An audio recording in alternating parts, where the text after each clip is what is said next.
As Ryan walked out of university, she looked at the time to realize the clock ticked 9 p.m. The semester was nearing the end and the workload was insane. She sighed. She was planning to get a part-time job, but university kept her busy the whole time. She really needed to take care of her expenses.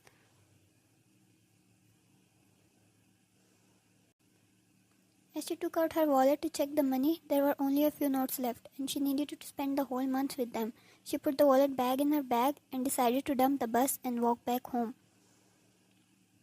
It had been 15 minutes and probably 15 more minutes left to get to her home when she noticed the sound of footsteps. It didn't seem strange at first, but it started getting creepier as minutes passed by and she heard a laugh.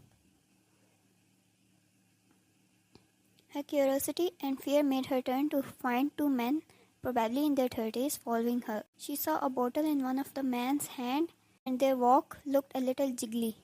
They were drunk.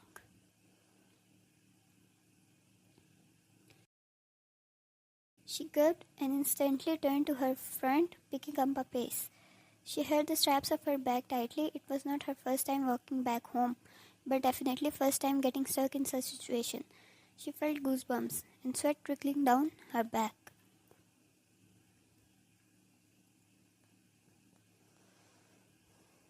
She wondered if she shall go back to her home, which is usually a quiet area around this hour, or run for a public place. Her legs shook, mind not working, as she suddenly started to run, feeling them nearing her. She heard the yell of the man behind her as they started to run after her too. Just why in the hell she took the shortcut?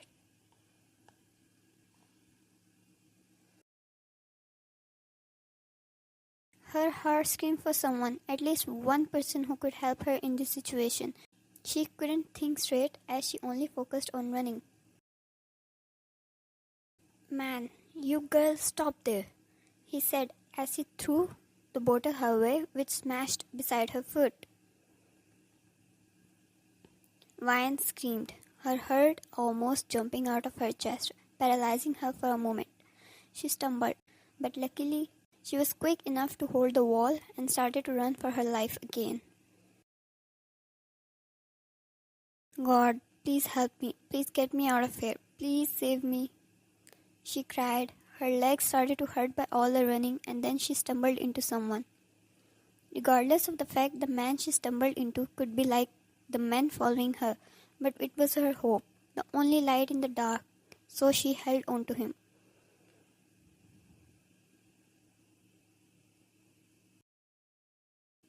Her hands were shaking as she held his collar and stood close to him. "Ryan, please help me, please, please," she whispered, repeated, never loosening her grip. She had not even seen the face of the stranger she was holding. The man was taller than her by 7 inches. He had broad muscles and calm presence, judging by the fact he was not slightly affected by the whole situation. "Lady?" came a deep voice out of the man. Ryan held on to for her dear life. She flinched as she heard the running footsteps behind her and instantly got on her tiptoes.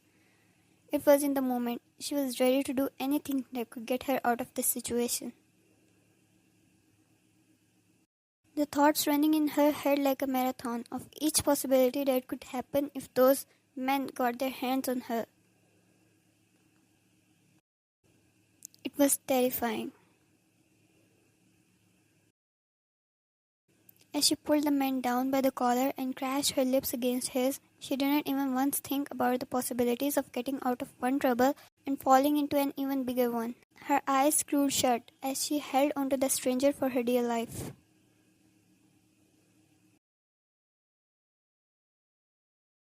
Those men came to a stop looking at the couple, but it was not enough to bring that to end. "Man, hey you, come back here," he said as he hobbled forward, his finger pointing at the two while his face turned red with anger. He really thought he was going to get laid tonight. The man with deep voice held Ryan's waist and slammed her against the wall. He kissed her back with such passion and domination that even a 5-year-old could tell, if you messed with the lady, you had been practically digging your own grave.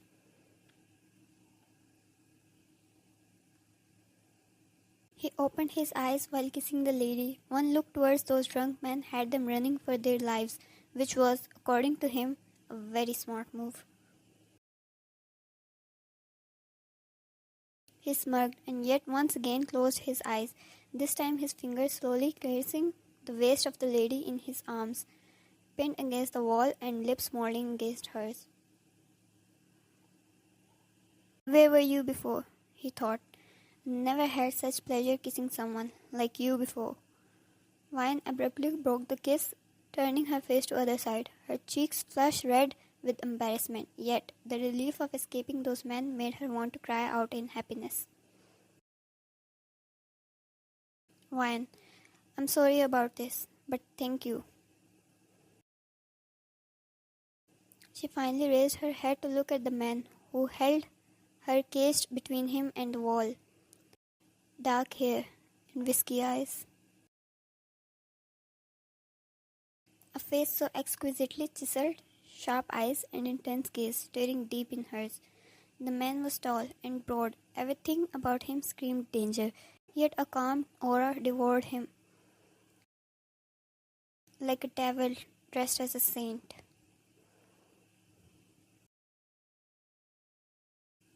It's amusing, he said, how you considered the best idea to escape them was to kiss a stranger. The sharp line of his black suit, the calm precision of his words, the cool detachment of his gaze held against mine ran shivers down my spine. The traits of someone who worshipped logic and power. When I was scared. I'm sorry. It was without your consent. Knave, he thought as he leaned down to her level. His hand stayed on the wall on either side of her fragile frame. When I should go. If you could please move aside. He was handsome. As she took in his each feature, he had to be the most dangerous, yet most beautiful man she had ever came across.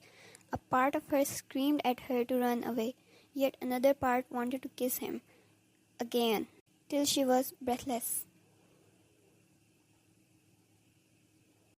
I am Jungkook, he replied, and to answer your earlier question, no, I don't want to.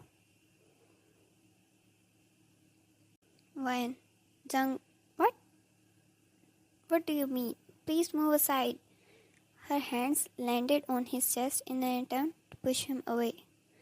She couldn't, first, because he was too strong for that, and second, because her hands betrayed her. The warmth of his chest under the palm of her hands was too good to be pushed away. Jungkook, I don't do favors for free. If I helped you escape, I need something in return. She furrowed her brows. Why? What? Jungkook smirked as he took her lips in his again. The taste of hers made him desire the kiss again. He was not satisfied, nor he was going to let her go till he was.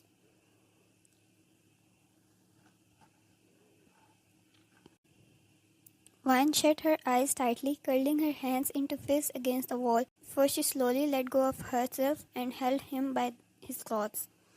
It felt like a sin, but she couldn't help the way he held her with such dominance, the way he kissed her like he owned her, or the way his clogging filled her nostrils, getting her high. Once he pulled back and looked at her, she was panting heavily, almost out of breath, eyes half closed and lips parted. He bit his lower lip, tracing his thumb against her lips. Vine's hand slowly slid down his chest, landing onto his torso, and she felt something wet against the palm of her hand. A quick look at it had her screaming out in terror. She had blood against her hand by touching his clothes.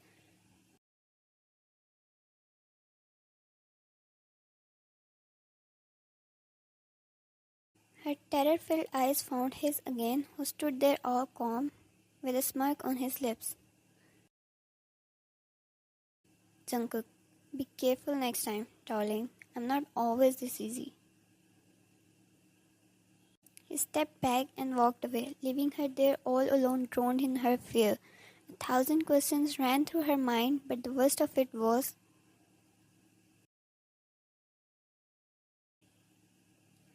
Did she just kiss a wrong person? Above all, a person who had someone's blood on him, because judging by his state, it didn't look like it belonged to him.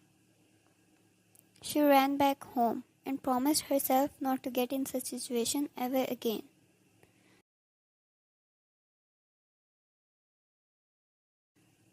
Thank you so much for reading.